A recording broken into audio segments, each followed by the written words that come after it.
Hari ini kita bakal bahas topik manajemen, di mana topiknya itu terkait manajemen berdasarkan aktivitas. Tapi teman-teman tenang aja, kita nggak akan membahas dengan bahasa yang rumit dan juga berat, tapi kita akan membahasnya dengan santai, biar kalian itu gampang untuk memahami. Betul banget. Jadi topik hari ini adalah manajemen berdasarkan aktivitas. Kedengarannya agak berat ya teman-teman, tapi sebenarnya ini itu dekat banget sama kehidupan kita sehari-hari loh. Betul Kak Muti. Jadi nih sederhananya manajemen berdasarkan aktivitas itu adalah cara mengelola bisnis dengan melihat dan menganalisis setiap aktivitas yang dilakukan dalam proses bisnis. Nah, aku mau tanya nih, menurut kalian aktivitas di sini tuh maksudnya apa sih? Aku izin jawab kali, Boy. Boleh. Nah, jadi aktivitas dalam manajemen berdasarkan aktivitas di sini. Nah, aktivitasnya itu merupakan semua kegiatan dalam bisnis, mulai dari yang kecil sampai yang besar. Mulai dari beli bahan baku sampai nanti proses produksi, pengemasan, dan juga proses penjualan dari si penjual kepada konsumen. Jadi intinya semua proses itu enggak dilewati gitu aja, tapi diperhatikan satu persatu juga. Betul banget teman-teman. Nah, dari situ juga nanti kita bisa melihat mana aktivitas yang penting dan mana yang sebenarnya gak berpengaruh kepada bisnis. Nah, jadi kalau ada aktivitas yang gak penting itu bisa kita kurangin atau bahkan dihilangin gitu, bisa nggak? Betul banget. Tujuannya untuk apa? Yaitu supaya bisnis jadi lebih efisien dan gak buang-buang biaya.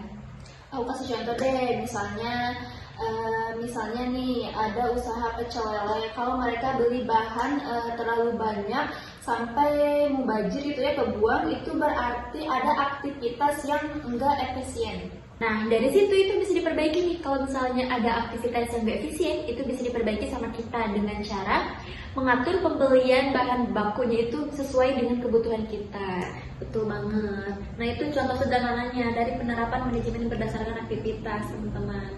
Selain itu, konsep ini juga membantu perusahaan untuk tahu sebenarnya biaya itu keluar dari mana aja sih. Jadi ini tuh bukan cuma tahu total biaya, tapi juga lebih ke bagaimana detailnya. Betul banget kan Nana. Jadi lebih transparan. Dari situ juga kita bisa bantu untuk ambil keputusan yang lebih tepat. Kalau menurut aku nih ya, manfaat lainnya itu bukan bikin kerja jadi lebih terarah, karena setiap aktivitas juga punya tujuan yang jelas. Nah, ini juga buat para karyawannya juga, itu tuh akan membantu di mana karyawan juga bakal lebih paham terkait peran mereka tuh masing-masing itu seperti apa di perusahaan tersebut. Setuju. Tapi memang ada tantangannya juga sih. Apa tuh kalian? Nah, di awal penerapan nih kita butuh waktu dan ketelitian buat menganalisis semua aktivitas, apalagi kalau bisnisnya udah besar. Nah, berarti emang kalau di awal tuh pasti lumayan ribet gitu ya Kak? Tapi kalau udah jalan nih hasilnya pasti kerasa ya, lebih hemat dan lebih rapi juga.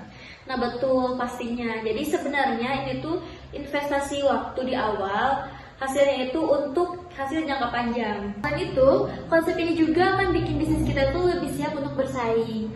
Karena operasionalnya itu udah diatur secara sehingga itu tuh lebih efisien. Jadi cuma asal jalan aja ya, tapi benar-benar dipikirkan juga prosesnya.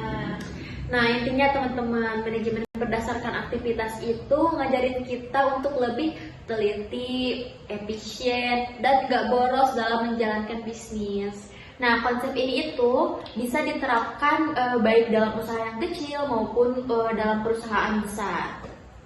Jadi buat kalian nih yang mau mulai usaha, ini juga penting banget loh buat dipahami dari awal. Betul, biar dari awal kita udah terbiasa nih ngelola bisnis dengan cara yang lebih terstruktur. Nah, gitu ya guys, terkait manajemen berdasarkan aktivitas. Kayaknya pembahasan kita hari ini cukup sampai di sini dulu. Semoga penjelasan kita bisa membantu dan gampang dipahami ya. Terima kasih sudah mendengarkan podcast kita hari ini. Sampai jumpa di episode selanjutnya. Bye.